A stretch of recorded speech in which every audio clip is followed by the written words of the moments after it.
And we are live. Man, can you believe it, Shane? We are, I mean, we're, come on, come on.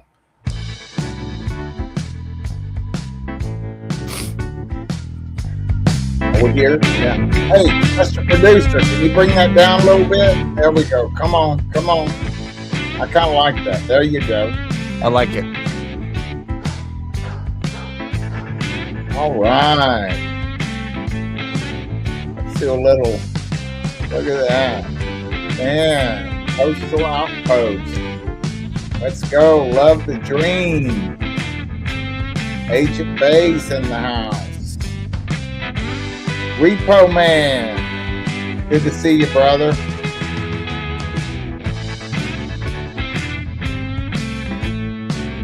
Hi, Mike.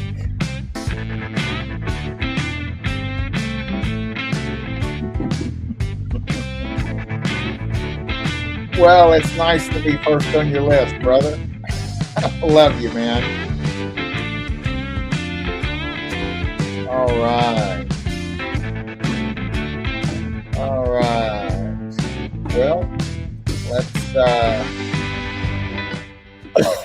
as this is titled, the Trump Train Dream given to Philip Barnett.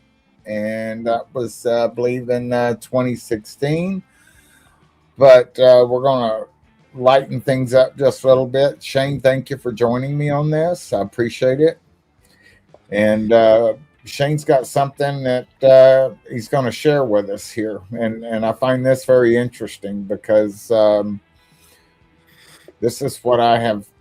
Well, I haven't done it in a while, but let's go, Shane. All right, I'll play this. I'll just talk through it. So this here is the B5000 incubator. I'm kidding.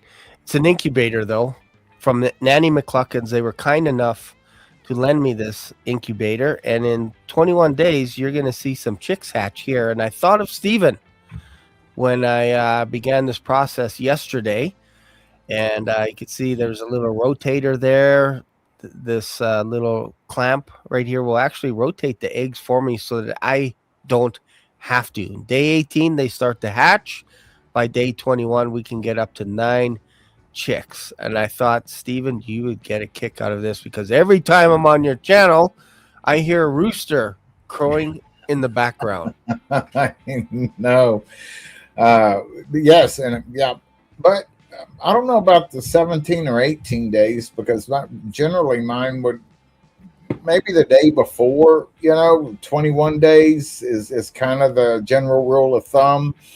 I'm not a professional at anything. I'm a jack of all trades and a master of none. And so, and sometimes I'll just leave it. I have had them hatch on, day 23 and 24. Yep. And so that's really cool. Did you buy those eggs, fertilized eggs? Some friends actually let me test it out because they have Nanny McCluckin's hatchery. And if anybody wants to get their hatchery, they can just go to their website, Nanny McCluckin's. But this is their own business. And every year this time, they actually rent out these incubators and they fill them with eggs. And then you just document and you just watch it.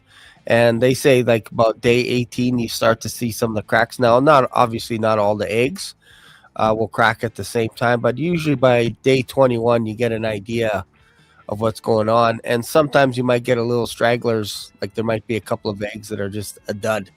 You don't know, right? So, but on day 3, like even today, I think I could start to candle these eggs. If our audience doesn't know what candling is, basically there's a little LED light there and I can actually hold the egg over the LED light and then I can see the chicken inside, like just to see its beginnings, and then you can just every few days you just check it and see what's going on inside, right? So it's kind of neat. Yeah, you'll start seeing like even like even after like a couple of days, you can start seeing some like little veins, Yeah, exactly. So that'll be kind of fun. And I wanted to just check it out. I'm good friends with them. And they said, yeah, here, check it out, documented. So I'll videotape some of the stuff for them, and then they can use it on their social media or whatever it is, right? So it'd be kind of fun when they hear me screaming, "This is so exciting!" Oh, Shane, whenever I first started doing that, I was starting to do like I was just doing silly videos, and I was gonna had a phone down there, and I was gonna run a live stream on chickens, and I did do like there was somewhere on my channel. I think I may have taken it private when all this other stuff, but I mean it was uh, live streaming the chicken hatching. So so anyway, it takes a lot of patience for somebody to sit there and watch a Well, I'm watch. not watching it all day. I'm just once a day I'll come in and check on it. The action doesn't start till about day 18, so that's when I'll be paying attention. So, Amen. yep. Amen. All right. Well, we're going to go ahead and get started. Philip Barnett had emailed this to me about 4 or 5 days ago, and this was a dream that he had. And let me just go ahead and bring it up Now, on. your music, I think, is still playing in the background. Is Did you it? want that? I don't mind the ambience, but Oh wasn't no! sure if you Let me want it. see that. That's okay. There we go. Turn that off. Thank you, Shane. Hey, Thank no you. problem. All That's why I'm right. here. I know, Mr. Producer, you were the one playing the music too loud. That's your fault. That's my fault. Producer, fire the producer. Oh my goodness. Oh my goodness. So again, just a disclaimer here, that this is what was given to Philip Barnett, and and as everyone knows, and well, I don't know if everyone knows. I mean, the things that he has dreamed about Ukraine happened exactly, and but this has a little bit more. I guess you could say maybe some interpretation to it, and that's why I asked Shane to join me on this, and so we're going to just read it straight through, and then we're gonna talk about it, and maybe do some review on it on what, because I would just want everybody to use their own discernment. That's in all of this. We all have to use our own discernment. And And so, maybe we can break it into chunks because it's 15 pages. If we read the whole thing, I'm probably not going to remember what happened on page 1. I don't know okay, if you want to break it up a little bit, like read a couple of pages, okay, 2, 3 pages, and then go, hey, let's unpack this a little bit. okay. All right. Well, I'm going to get started here. The Trump train dream, as given to pastor and missionary Philip Barnett in the spring of 2016. The 2016 presidential campaign of Donald Trump was formally launched on June 16, 2015, at Trump Tower in New York City. After Trump declared his candidacy for president, I had a dream in the spring of 2016 about a presidential train depicting who would become the next president of the United States. I was living and working as a missionary in Ukraine when I had the dream. The dream. In the dream, I was standing in an old time green colored American train station from the late 1800s or early 1900s. The train station building was to my right as I looked down the tracks, and there were two men standing by me, between me and the building.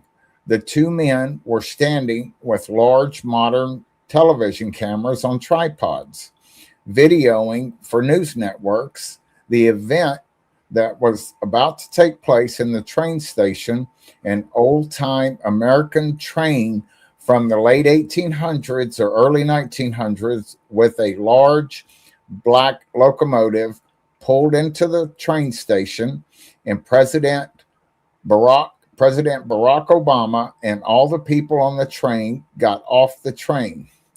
When the president when President Obama got off the train, he stood on my right side by the video cameras. and was looking back at the train as the cameras around him videoed him and the people getting off the train. After everyone had exited the train, a different group of people started loading onto the train, and I looked up and saw the train engineer standing in an open window on the left side in the large locomotive. He had on a light, gray striped train engineer cap like engineers used to wear, and he was looking forward out of the window slightly toward what was over a couple of 100 yards down the tracks in front of the train. And as I looked up at him, there was something about him that looked familiar, but I couldn't quite place what seemed familiar about him. As the people were finishing loading onto the train, I looked to my left toward where the train would leave the station, which was the direction the engineer was looking. Not far from the station, there was a vast, deep, and wide canyon with an old wooden train trestle with cross bracing for support across the entire length of the canyon. The canyon was similar in size or larger than the Grand Canyon between Arizona and Nevada. I noticed as I looked at the trestle that many of the large vertical wooden timbers that held up the trestle had been removed. In addition to the missing vertical timbers, there was a huge pile of wood debris that had been piled on the middle of the trestle with logs stacked, many in X patterns on top of each other across the tracks to prevent a train from crossing the trestle.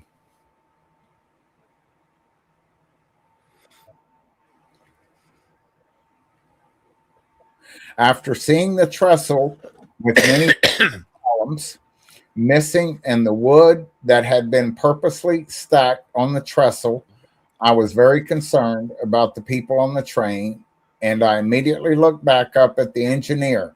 He was looking at the trestle, and by the stern look on his face, I understood he also saw that many of the vertical timbers were missing and saw the wood debris stacked up on the middle of the trestle. The engineer had light colored reddish hair sticking out from under the left side of his engineer cap, but I still couldn't quite figure out what seemed familiar to me about him. When people finished loading onto the train's passenger cars and the train was completely full, the engineer got the locomotive engine powered as high as it would go and headed out of the station. I thought if the trestle collapsed, the canyon is so deep everyone on the train will die. The people on the train will have no chance. As the train left the station, it accelerated quickly. The canyon was near the train station. There were maybe just a couple 100 yards or so between the station and the trestle. When the train began crossing the trestle immediately began swaying back and forth, at least 2 or 3 feet to one side and then 2 or 3 feet to the other side. The train was swaying back and forth with the trestle. The train was going faster and faster as it crossed the trestle. The train had a cow catcher on the front of it. So, so far, um, what do you think, Shane? Uh, was this written just before Trump got shot or just after? I can't remember when he got shot at, allegedly. When he got shot at, allegedly. That Well, was 2025, right? June? Was it June or was it July? I can't remember. well, man, I don't remember, when that took place, but I know this was given to him in 2016. Now, this dream. So, Yeah, because Trump gets sworn in on January, what is it, 26 or whatever of 2016. They usually have their swearing in. So mhm. this was after he became president? No, actually, see, we're on. What page are we on? It doesn't tell me what page we're on. Oh boy. Um, Because if you go let's back to see. the first page, Yeah, I'm gonna have to remember the front of it. Okay, as in the presidential, the 2016, he got this on June 16th, 2015. So that would have been, yeah, that was right when he, declared his candidacy. when did Trump you'd think we'd remember, get shot? Because I know last year Charlie Kirk got assassinated, Mm-hmm. but I think it's assassinated July 13th. So a month later, Donald Trump gets, after he announces his candidacy, he gets shot at No, no, no. July This 13th. is that's on his second run. Change Oh, this. right. You're right. I was like, sorry, man, my bad. Yeah, yeah, So, okay, so 15th, he announces for the first time ever his yes, candidacy to become president, and then 2016 gets sworn in, and then this is when uh, Philip has his dream in 2016. So now Trump is president, and he's like, "Here's, I just had this dream." Right? So right. far, I so mean, good. he was given to it prior to the election in 20. Well, if that would have been June, yes, that would have been prior to the election because then the election would have been later that year, and then he would have been sworn in 2016 for his first presidential run. I Yeah, mean, first term. yeah, because I think when it says after his candidacy Hmm. in June 2015, I think that should be 2015 because it says I had a dream in the spring of 2016 about a president. So unless he had a dream after he became president. In the spring of 2016. Okay, so maybe I'm wrong. So then this was given to him in the spring of 2016. Okay, so that must have been after he was sworn in. So, and I think that this may explain going forward. Yeah. You know, you know, uh, yes, it'll make sense why it was. I think why it was given afterwards because of what was to come. Yep. So, and I know if you remember correctly, I think it was 2017 when he was standing in the office and he said the storm is just about to begin. We're at the beginning of the storm, or Yep. something like that. Almost, eerily like he knew what was coming. You Yeah. know, It's interesting. yeah. So, all right. So we got the old locomotive trains, 1800s, 1900s, which is kind of interesting because when you think about how the early presidents used to campaign, they used to go on the back of a train. Mm-hmm. The first president kind of pops in my mind is President McKinley, who was basically the first guy to really hammer out the idea of having tariffs. And he was one of those guys that would just be like pushing tariffs. And Trump models his presidency after McKinley. One thing. Another Yes. thing is Truman put about 31,000 miles uh, logged onto the train because he would go from city to city campaigning. And he Mm-hmm. was kind of the first president to really rely on the train system to Right. get him from place to place. And then speaking in front of crowds, and people actually thought he wouldn't win. And he actually won. I don't know if it was in a landslide or not, but That's it's interesting. interesting that the presidents would go to the back of a train and basically preach their platform to the public and then go to the next thing and the next city and the next city. That they would do that. It's kind of a tradition. Now it's Amen. different, but I find that interesting that he saw Barack Obama getting off the train and then cameras all around and all that kind of stuff. So it's kind of interesting. And the red hair And the stands out. red hair, yes. And it wasn't a red herring. No. Okay. In railroading, the pilot, also known as a cow catcher, is the device mounted at the front of a locomotive to deflect obstacles on the track that might otherwise derail the train. I noticed the engineer was purposely powering the train as fast as it would go to hit the debris as hard as he could so the cow catcher would be sure to knock all the debris off the tracks. When the train hit the debris went way up into the air on both sides of the trestle and fell down into the deep canyon. After knocking the debris off the tracks, the train kept going, and the trestle and the train kept swaying back and forth just as much as before the train knocked the debris off the tracks. Okay, pause there. I noticed something interesting.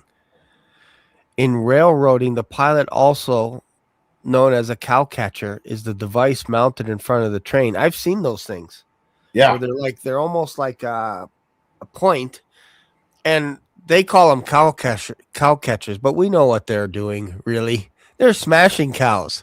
Like if a cow is on the train, they're on the tracks. Anybody, anything, it plows, which is kind of interesting. From It's like stop the train. We're gonna have a Yeah, barbecue. yeah. So if you think, and again, I'm going Black Swanee on you for a second there, Stephen. Okay. Um, I'm not saying Trump is the Antichrist. I have to make that crystal clear. I'm not saying he's the Antichrist. I'm not saying it. But I find it interesting that in Daniel, you'll see a ram smashing things from west to east, and almost to the point that nothing can stand up against this thing. Whoever he is or whatever, that's what he's known for. Is basically a ram, and then there's another ram with a little horn that Mm-hmm. that actually defeats the ram, and all this kind of stuff going on. So that's fascinating. Red heifers are kind of fascinating to me because the only way Israel gets its red heifers from the purest stock, it's from America. You guys produce red heifers. Texas. Yeah. And that's right where in the eclipse passed right over the farm that um, in Texas that produced that red heifer. Yeah. So Interesting. okay, on the far side of the canyon, which was the north side of the canyon, there was a narrow land island of solid rock reaching up vertically from the floor of the canyon that ran parallel to the edge of the North Canyon wall. The land island was flat on top and was the same height as the top of the canyon on the other side. From where the trestle attached to the land island, the tracks continued across the narrow land island near the west end of the island. On the other side of the land island, there was an area of canyon and wasn't very wide that a small trestle extended across the north side of the canyon. The train trestle was stabilized by the land island, making the trestle not as long as it would have been without the land island. I could only see the west part of the land island where the tracks crossed near the end of the island. I couldn't see how far the island extended to the east in the deep canyon. The land on the other side of the canyon was flat as far as the eye could see, with the tracks fading off into the distant horizon. I watched the train with great apprehension as it continued swaying back and forth with the trestle across the canyon.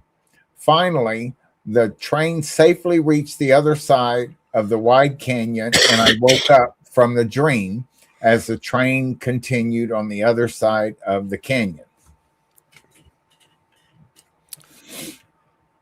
Okay, so in the interpretation, Revelation 1.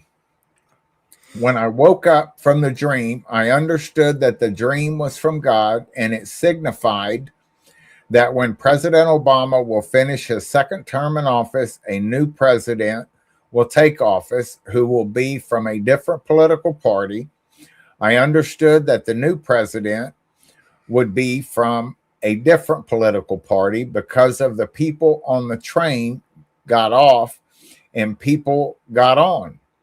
All the people getting off the train and new people getting on signified not just a new president coming into office, but also that the new president would be from a different political party, and a new administration would be established.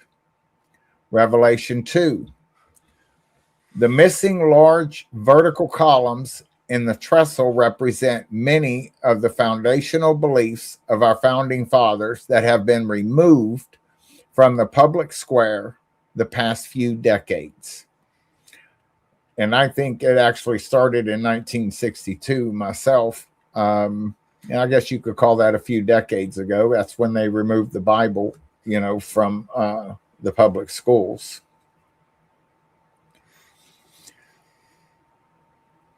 Oh, there it is. In 1962, the Supreme Court ruled that it is unconstitutional for state officials to compose an official school prayer and encourage its recitation in public schools. In 1963, the Supreme Court ruled that officially mandated Bible reading or prayer in public schools is unconstitutional. In 2000, the Supreme Court struck down student-led prayer in public schools, including student-led prayer before school supporting events. In 2015, the Supreme Court legalized gay marriages, allowing men to marry men and women to marry women. When our forefathers who were Christians died, they went to be with God in paradise, which is part of heaven, and are no doubt shocked at the information being given to them by Christians entering heaven from America. The founding fathers of America would not have believed that America would rebel so much against God's holy word. My family and I flew to America from Ukraine in June of 2016 to minister for about 6 weeks to raise funds for the Christian ministry. I had been directing in Ukraine since 1992. Before we made the trip in America, often called and asked me who I thought would win the presidential election, and I would share the dream and tell them the interpretation as I understood it. And I would tell them that even though the polls show Hillary Clinton will win and Trump will lose, the dream God gave me depicts Trump as the winner.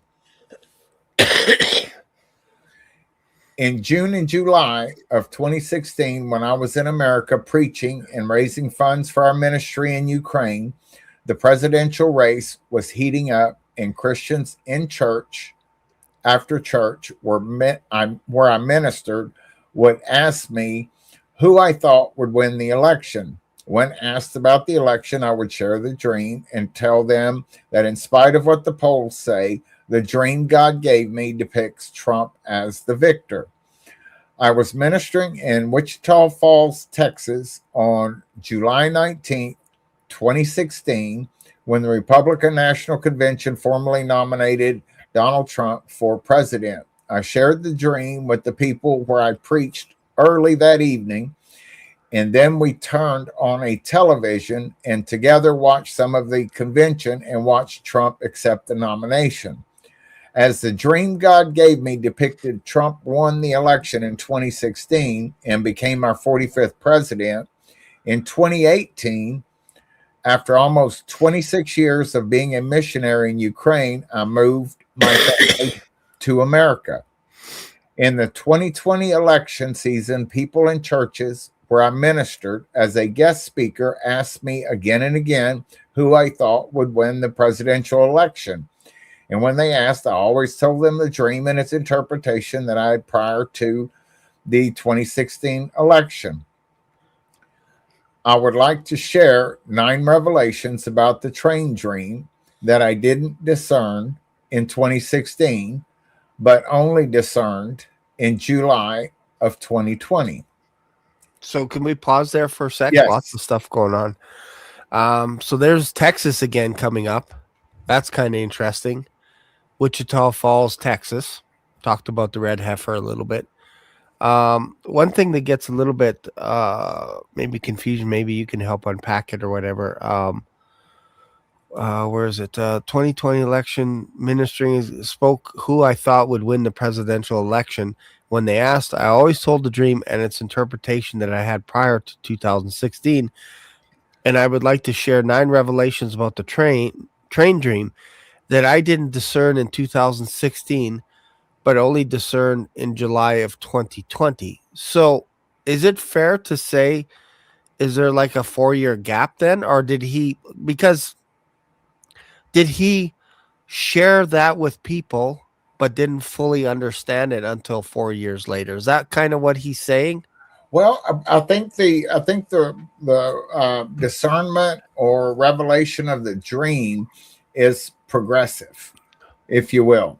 Okay, Okay. and like even on the Azovana prophecy that he delivered in 2007, it was a progressive understanding, discerning, and as uh, we only prophesy in part, and so just like, I mean, even like the Bible is just opening up to us more and more. And I'm not trying to compare this to Yeah. scripture either, Yeah. so Yeah. don't. But I'm just making an example of Yeah. how God can give us more and more revelation as things move forward, and you'd be like, "Oh, that's what that meant."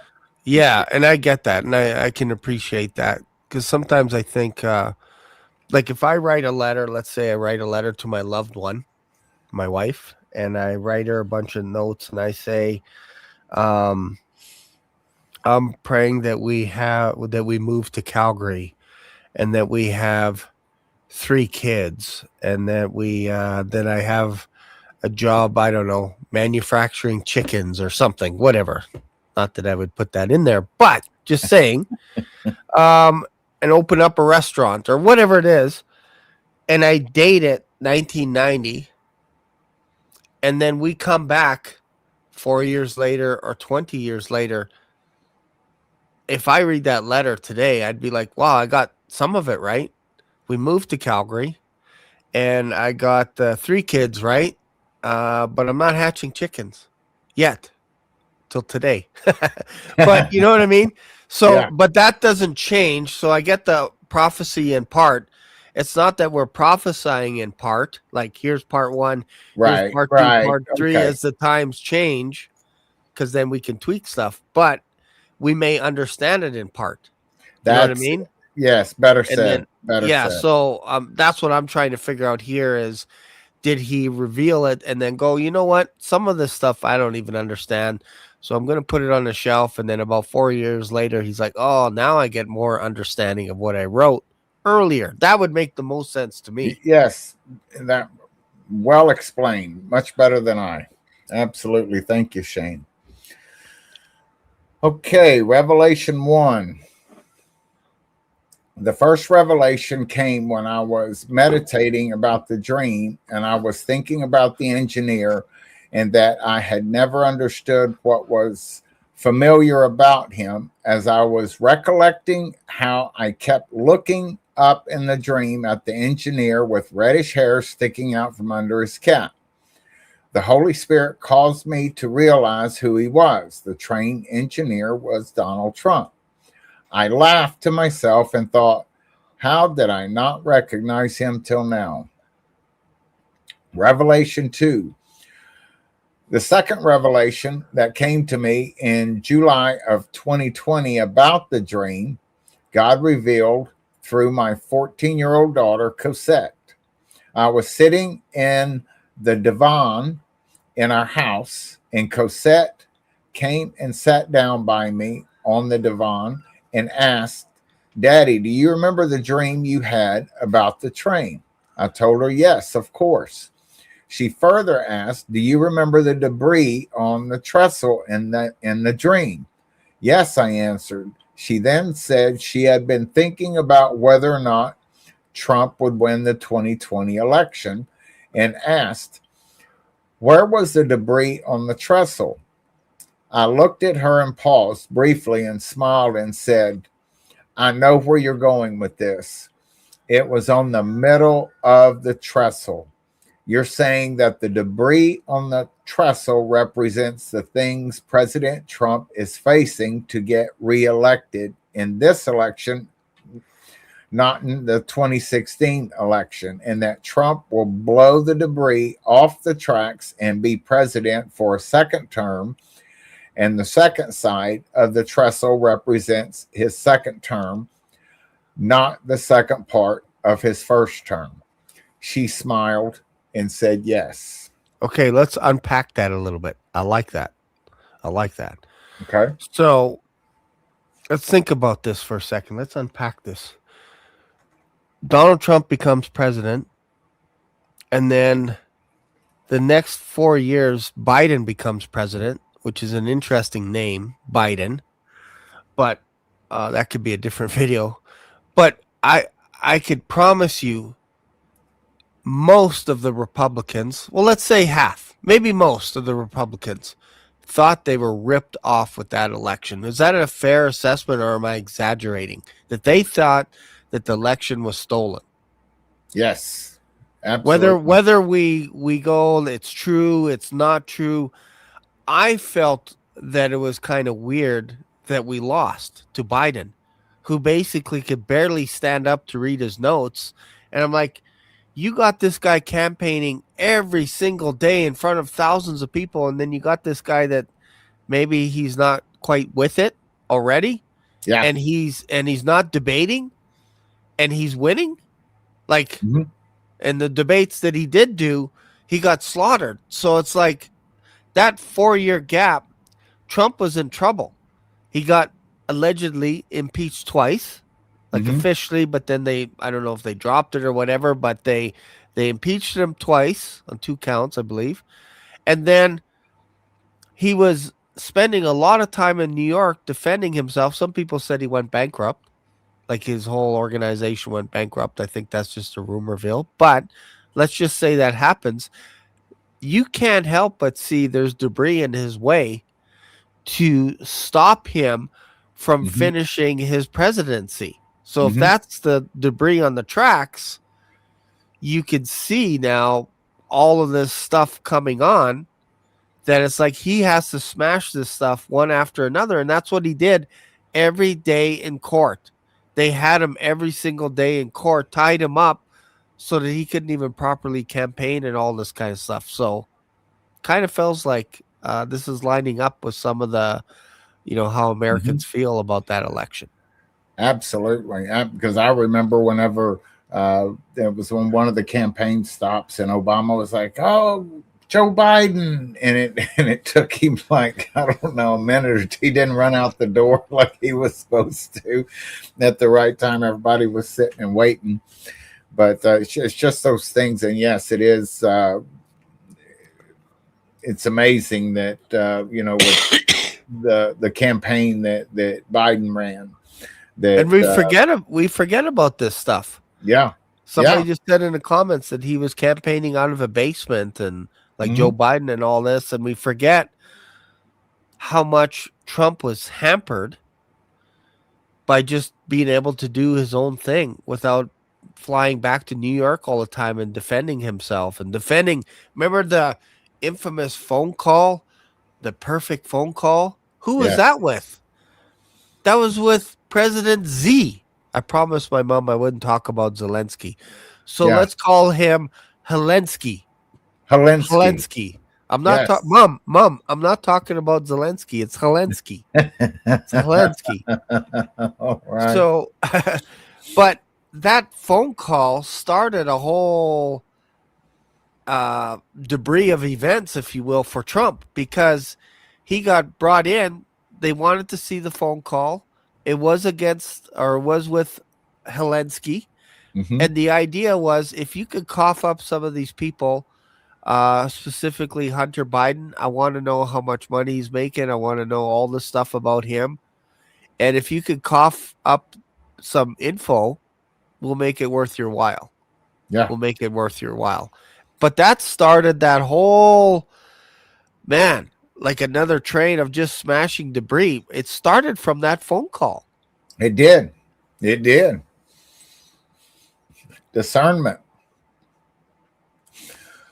I said to Cosette, wow, God revealed to my 14-year-old daughter what I didn't discern 4 years ago. This part of the revelation that I hadn't previously discerned and that my daughter discerned and brought to my attention was that the far side of the trestle didn't represent the second half of President Trump's first term in office, but represented his second term in office, and the debris piled up high on the tracks didn't represent the Russian collusion hoax or the impeachment hoax that occurred during his first term in office, but represented something big that would happen in the beginning of his second presidential election to prevent him from becoming president a second term. God revealed to my daughter that I hadn't discerned. So, or what I hadn't discerned. So, since July of 2020, I have been sharing that regardless of what the polls say, I am convinced, according to the dream, that President Trump will blow off the tracks all the attacks and lies, whatever big thing the Democrats will do to try to prevent his second successful presidential bid, and he will win his second presidential election. And, Revelation 3. and just to pause for 1 second, Okay. I think, like, you're an American, I'm a Canadian. What we're reading here, is that kind of the sense that it was like, again, it feels like they're trying to block Trump from becoming president to finish off his second half, his second 4 years. Is that kind of the vibe that you get in the States, that people are like blocking this guy left, right, and center, which matches the debris that thing? But is that what you feel was happening? Actually, no. I kind of feel like that there is, that there's those deep places that control things, and it's not necessarily an election, but a selection, and how things that they I'm wanted to be I'm free just to. saying, from you, were you surprised that Donald Trump didn't get in the second time? Absolutely, Yeah, I was absolutely, too. I was too. yes, That's what I mean. Do you feel like there was obstacles? Like, they even had people blocking the windows for voting, and like you couldn't see the counters. And then people would have to go to bed, and then the next day the count was finally in. And it's like, oh yeah, you lose. Joe Biden won. I think it was in Pennsylvania or somewhere, where it was like all of a sudden it flipped. But when you went to bed, there were so many of these places that were not finished counting, and they told us, they said, hey, we're going to finish tomorrow. But they continued counting all night long and hid the windows, yep, blocked off thing, and then all of a hmm, sudden these big dumpster bins were coming in yep, with, again, I don't want to go Black Swanny conspiracy here, but legend has it that these were dead people voting. yes. That's what was being said. Absolutely. All right. I said to Cassette, wow, did I already read this one? I think I did. Yeah, I think you're Okay. at Revelation 3, I think. Yes. Oh, yes.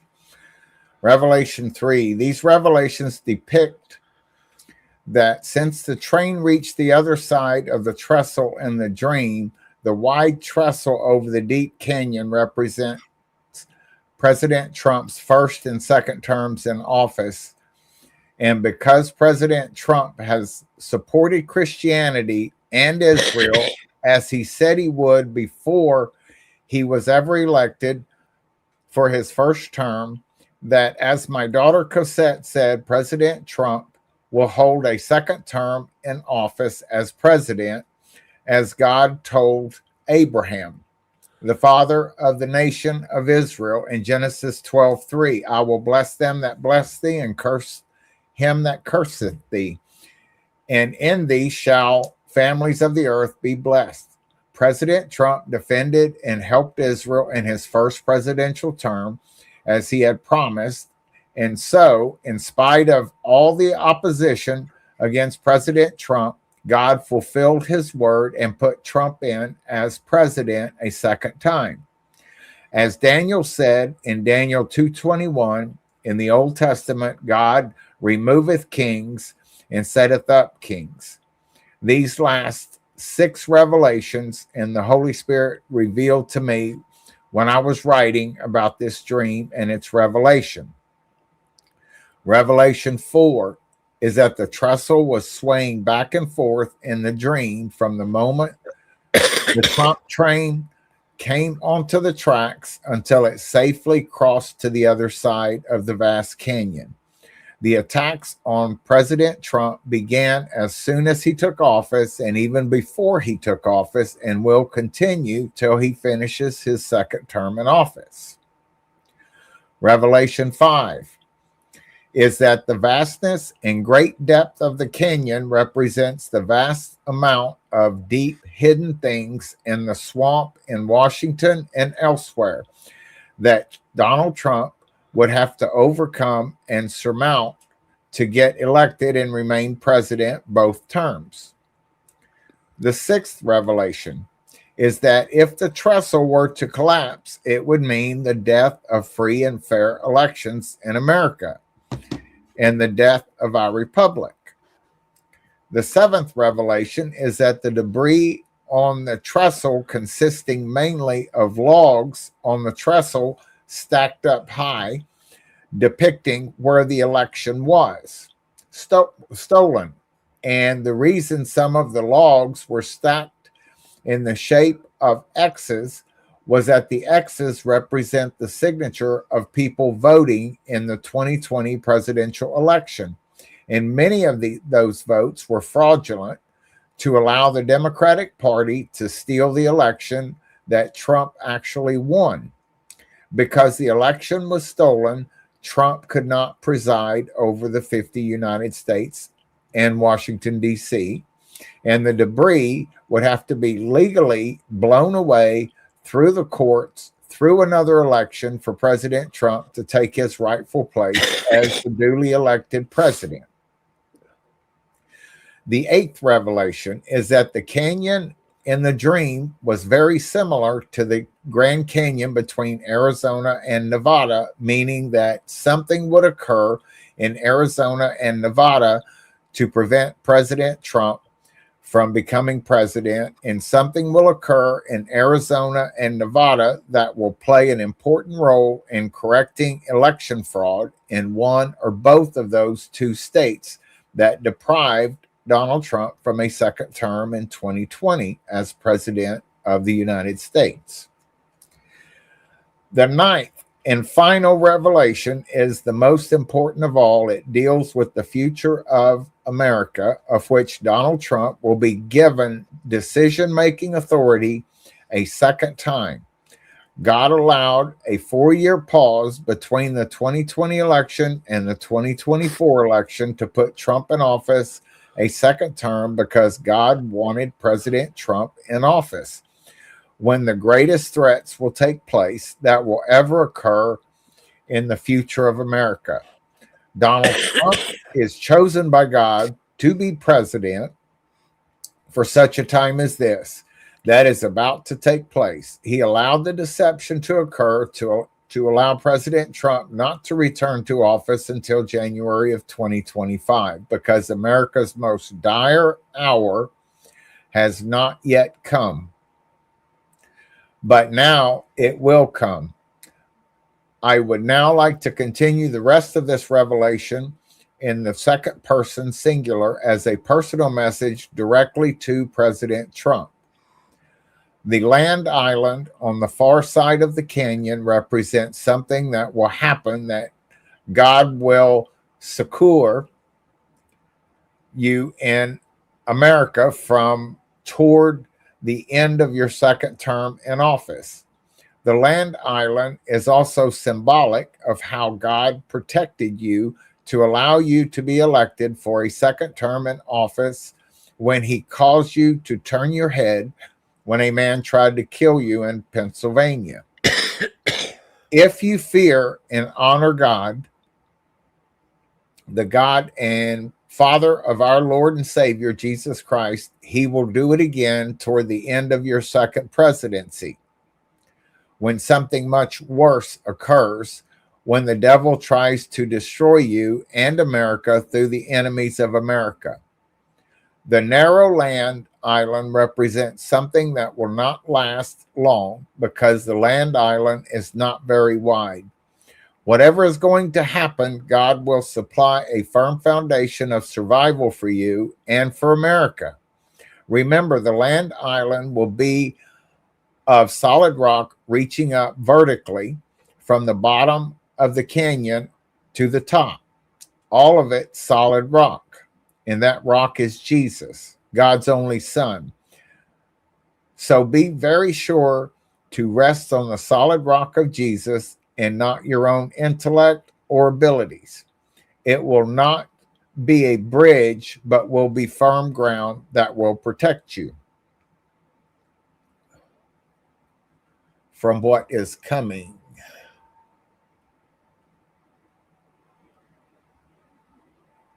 Uh-oh.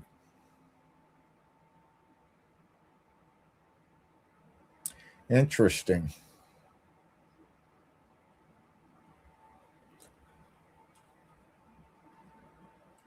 I'm going to have to, we are on page 11.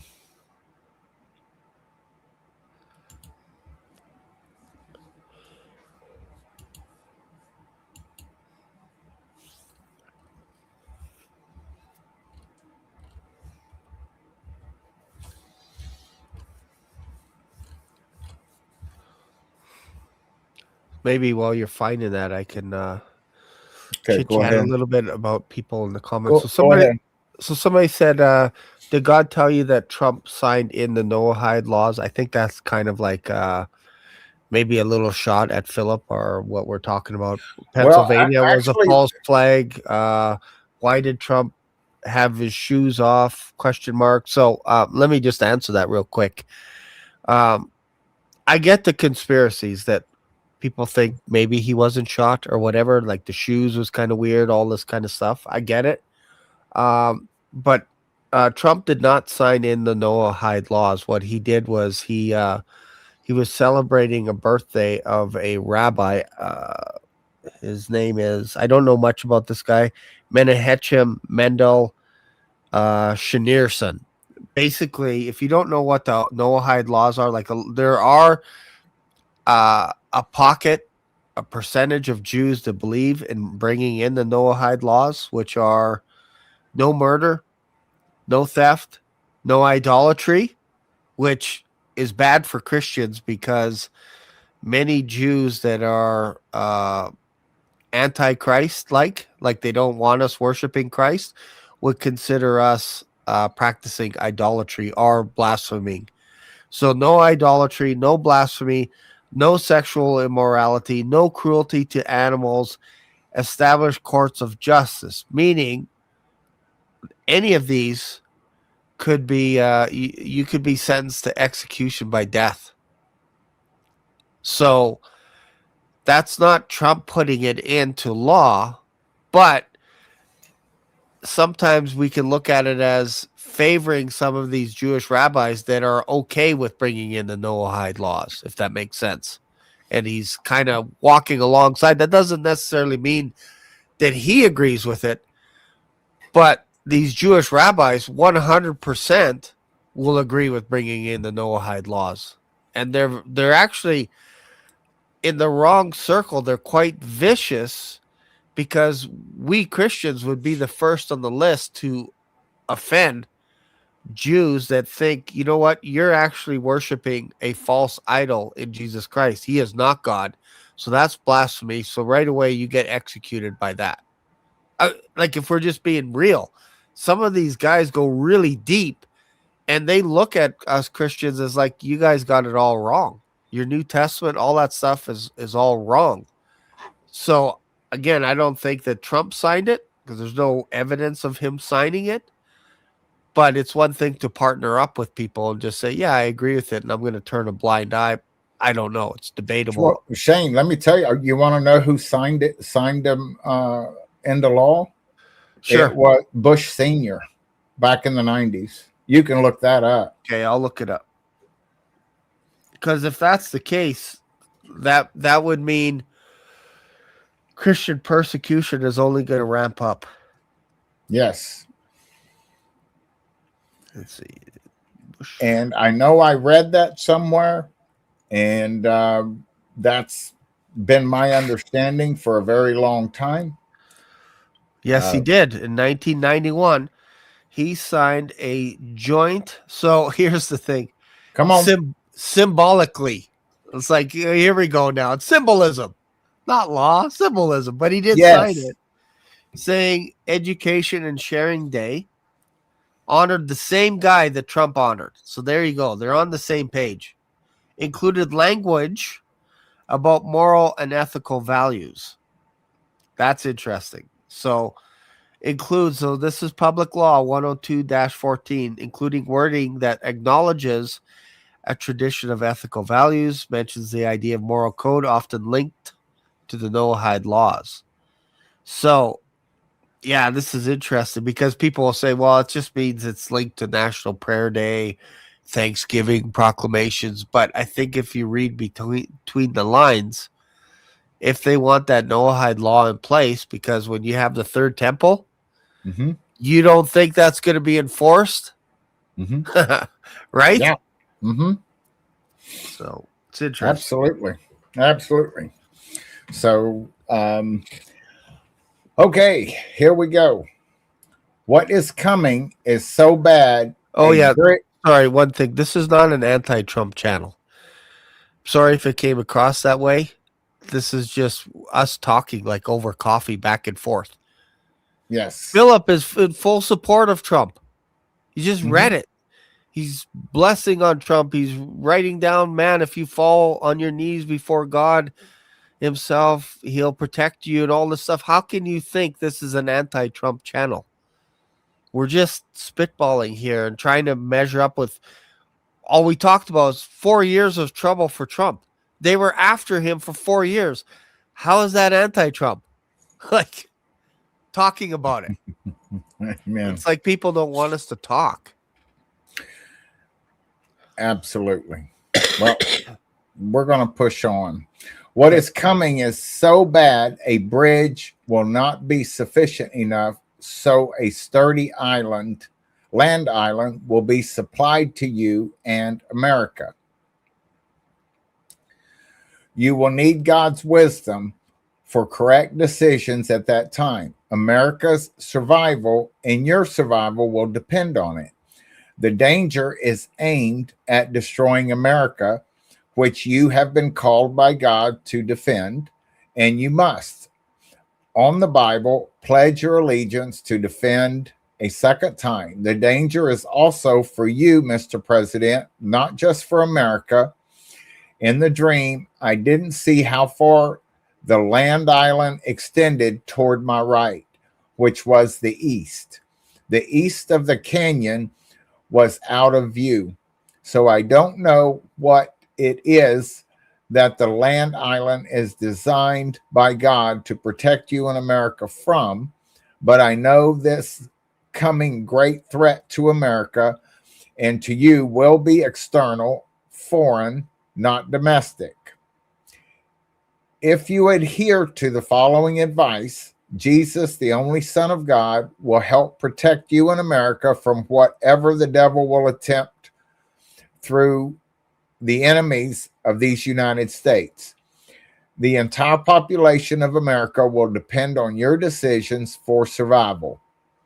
At that time, There will come a day of distress when you will be on an airplane, and you will need not be afraid, but to fall on your knees to ask God for help, and he will answer your prayer and direct your path in the pathway for America, and show you the drastic but correct course of action our nation unfortunately must take to survive.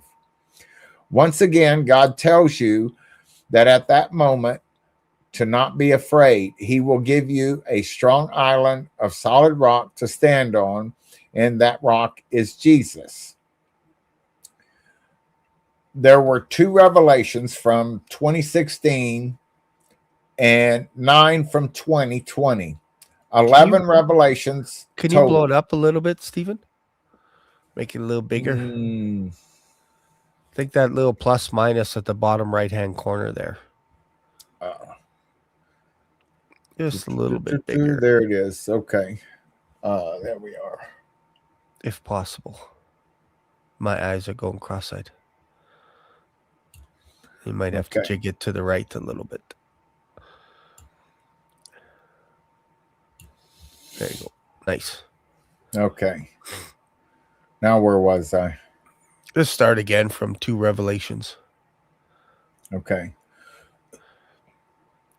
There were two revelations from 2016 and 9 from 2020. 11 revelations total. In the Bible, the number 11 frequently symbolizes disorder, chaos, judgment, and incompleteness, often representing a state of imperfection, falling one short of the divine order represented by the number 12. It is generally interpreted as a marker of transition, rebellion, or intense testing before divine completion. The word of the Lord to President Donald Trump. Jesus Christ was crucified, and the devil thought he had won forever.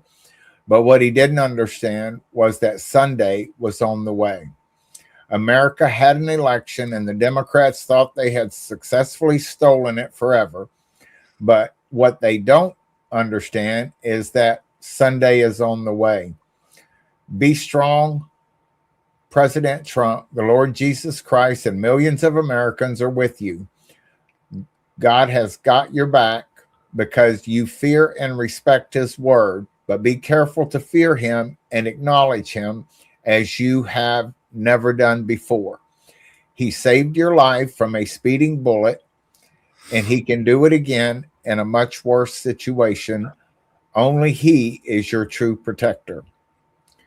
Proverbs 3 1 through 8. My son, forget not my law, but let thine heart keep my commandments.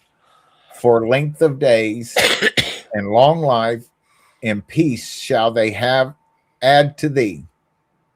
Let not mercy and truth forsake thee. Bind them about thy neck, write them upon the tablet of thine heart. So shalt thou find favor and good understanding in the sight of God and man. Trust in the Lord with all thine heart, and lean not on thine own understanding. In all thy ways acknowledge him, and he shall direct thy paths. Be not wise in thine own eyes. Fear the Lord and depart from evil. It shall be health to thy navel and marrow to thy bones. Written by Philip Barnett from Oklahoma. Nice. Nice. So, So yeah, very heavy Trump favored at the end of the letter. So for those that are saying like, "Hey, is this anti-Trump channel?" It's like we're reading a letter and we're analyzing it. That's what we're doing. That's yes. what watchers, that's what watchmen do. We look at literature like this and then we just try and tie it into scripture and figure this stuff out. That's what we're doing. Like over a cup of coffee, back and Mhm. forth. I will be the first one to say that anybody in a governmental position, I don't look at them from the perspective of they're in that office because they're a Christian or not a Christian. I look at it from the perspective of they had the right skills at that right time to get into that position. It's not up to me to decide, oh, I'm voting this guy because I think he's a Christian when you don't know he's a Christian. Then you find out later he's not a Christian. So I always go off of the belief of vote for the best candidate that lines up with all your check boxes, because really it's probably only going to be maybe half the check boxes. Like, if we're being honest, Mm-hmm. it's like, does he like war? No. Okay, good. He's in. Yeah. Does he treat Christians nice? Yes, he's in. You know what I mean? And then we Mm-hmm. check him, and then later it's like, oh, he actually doesn't mind a little bit of war here and there. You know what I mean? So Yeah. I think we get presented with these candidates, and we get swayed in whatever direction, and then that's what we have to deal with. But I do believe God puts them in for certain reasons, Mm-hmm. for sure. But it has nothing to do with me going, well, it's because I believe that person is a Christian, so I'm going to vote them in or not or whatever. Like, I don't know. I think there's bigger parties, bigger things going on than little old me deciding who's saved and who's not saved. Because I'm telling you, I'm at a loss right now in the political sphere. Yeah. Who's actually saved and who isn't? I'm at a loss. Well, I'm completely out of the political sphere, if you will, because I mean God's in control, and where we're at right now, it to me personally, it certainly looks like 2026 is the year. That is, and whatever's going to happen, regarding this dream. Maybe this is going to be a message that Trump's going to need to have during tribulation, possibly. Okay, and just like I said from the get go, use your own discernment Yeah. on whether you think this dream was even from God. That's for you to decide. Yeah. I'm not coming on here saying that every single thing that Philip Barnett says is the gospel.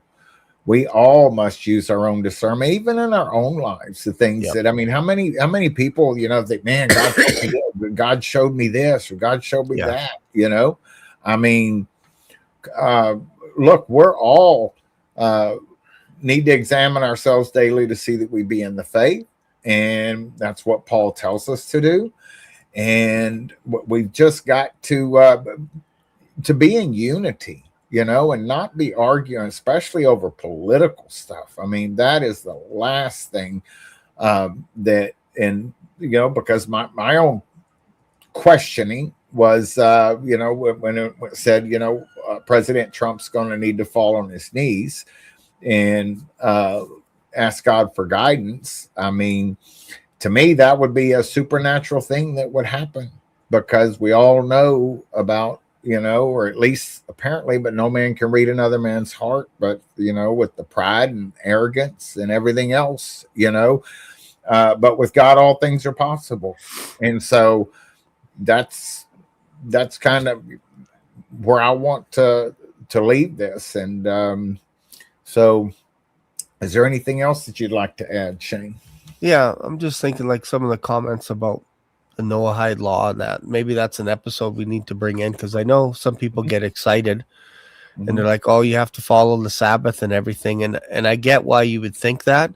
The truth is, none of us do. None of us have ever followed the Sabbath. You might think you did, but once you break the Sabbath, you broke them all. So Yep. it's not like you can do it 57 times and then the 58th time you forget about it, and then the 69th you just continue on. According to Moses, you should be stoned to death. So are you under the old law, or are you under the New Testament? Like, which one are you following? Because if you're going to follow it, you have to follow it all the way. And then you get yourself into trouble. You become religious overnight instead of running to Christ, who is our Sabbath. Mm-hmm. Absolutely. Yeah, because that's kind of what I'm discerning myself, and that's just me. My discernment is that they're, I mean, this could be like moving into tribulation. I mean, and direction for this country during tribulation. Um, I, I don't think anybody can just sit there. This is way, and anybody that wants to draw a hard line in the sand, Yeah. that is, and not be teachable in any way, or say, you know what, let's, like Shane says, let's have a cup of coffee and let's talk about this, Yeah. and still, come away from it without breaking fellowship, Yeah. because Exactly. that's what the devil wants. He wants Yep. fellowship broken between the watchmen, between all the Christians. Break the fellowship. Let's get everybody upset with one another. Yeah. And that's oof, that goes all over me, because look, Yeah. I've got some flesh. Believe me, For I sure. do. There's some things up there that I get, and I'm just like, take those Yeah. thoughts captive, Yeah. and get rid of it. If it Here's- brings division. Here's how I think, and I'm gonna do a guess, a black swanny guess. Come on. It's not prophetic. It's just a guess. And if you're a true prophet, you should be able to guess based on what you feel the Lord says to you, and it should come true, right? Are we all in agreement that you're a prophet? If you say something and then it comes true, then by that standard, you're a prophet for that thing that you guessed on. So I'm not a prophet, but I'm going to take a guess as to who I think your next president is, so that we can come back and watch this later. Okay? Here's my guess. And again, this is me going black swanny here, right? If you guys have another election, that's a big IF. I'm still not out of that. I still think you guys could go through martial law. But let's just say you made it through the next 3 years now. I think Sam Altman could be a contender for the president, only because of a couple of things that he said in his book that came out last year. This is The Optimist. Sam Altman, who is a known homosexual, does not have any desire towards women whatsoever. But one of the things that he said is, if Trump wins in 2016, I might consider a political career. So this was before AI was kind of a thing, before AI was being built. It's like, you know what? I think if Trump gets in, I might be interested in that. And who knows, maybe one day I'll run as president. Ha ha ha. AI took off. He never talked anything more about it. But then every once in a while, we will see him in the Oval Office asking for some do-re-mi money from Trump, standing next to Trump, talking about AI, that the United States of America will be at the forefront of AI technology, and they'll be at the forefront of military technology. That is not debatable, that's what they were talking about. Trump said it several occasions that we're behind, but we must be ahead of every other country when it comes to warfare. And when it comes to AI technology, we have to be number one. So they pour tons of resources. And who do you think is kind of overseeing that stuff? Altman. And what do you think if we were worried about fraudulent voting in 2020? What do you think AI could do in the next 3 years when Sam just runs off a social media campaign? And look, the polls are up. How could you argue against it? It's AI generated. You'd never be able to figure it out. You'd be like, Nope. wow, looks like Sam Altman or a guy like him wins in a landslide, and then you'd bite it full hook, line, and sinker. And I think that can usher in the Antichrist and all that crazy beast system stuff. And I think all of that could actually happen as fast as things are happening right now. I think that could happen in 2 weeks, to be honest. Well, the beast system seems like it's already there. They just have to push the button. Yes. And close it, right? Once we're gone, Mm-hmm. boom. So I'm not naive to think that can't happen. Like Jesus can't come back tonight. He can come back while we're on this podcast. Yep. That's why we're always telling people on each one of our shows, my show, Steven's show, like, man, don't wait. Don't put this off till tomorrow. Don't wait any longer. If you're feeling that right now, that's like, if you think you have more time, I will make a bet that you don't have as much time as you think you do. That's my bet. I don't think you have as much time as you think you do. Circumstances get in the way, all this kind of stuff, and then before you know it, your life passes like a vapor. There's a little bit of prophecy right there. Mm-hmm. You might think you have more time than you do, and I'm telling you, from one black swan to another, you don't have as much time as you think. No, you do not. Even with your loved ones and your children, you think your loved ones are always going to be around forever, that they're going to outlive you. Mm-hmm. We don't know that. There's no No. promise that our children are going to outlive us. It's a tragedy when they don't, for sure. But there are stories all across North America of children dying prematurely, early, accidents, silly accidents, ski hill accidents, whatever. Mm-hmm. So again, you're not promised tomorrow. So take advantage of the grace that we have today, right now, before the rooster crows 3 times. I just heard your rooster crow once. No, there goes another one. Twice. I wish if I would have fed them before this, but I mean, this just came up so quick. I didn't have to. I'm like, okay, all right, I'm supposed to do this, and so. But anyway, I could have went and fed them, and then they would have been further out. But They're angry right now. Yes, yes, yeah. You don't want to fall down in my yard right now. No, No. that you don't. After this show, I'm going to go watch my chicks hatch. We need to live stream that, man.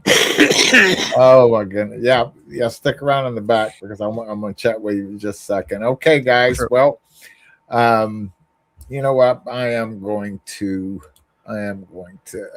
set an outro here. There we go. There we are, right there, set. I'm just feeling the mood. But here's the thing, guys. 1 Corinthians 15, 1 through 4. That's something we can all agree on. I hope so. And that's his death, burial, and resurrection. Moreover, brethren, I declare unto you the gospel which I preached unto you, which also you have received, and wherein you stand, by which also you are saved, if you keep in memory what I preached unto you, unless you have believed in vain. For I delivered unto you first of all that which I also received, how that Christ died for our sins, according to the scriptures, and that he was buried, and that he rose again the third day, according to the scriptures. And you must believe that he rose in bodily form. He's not just a figure that, died for my sins and he's still dead. You believed in vain. And he changed his appearance for all eternity. And we see him, we'll be like him. Can you just imagine that? I mean, people have a hard time wrapping their minds around, that we can actually be changed. I mean, we believe this stuff. When other people, it's just like, they can't even imagine it. But anyway. Oh, it's good. All right. Very good. All right. Thank you, sir. We'll see y'all later. God bless.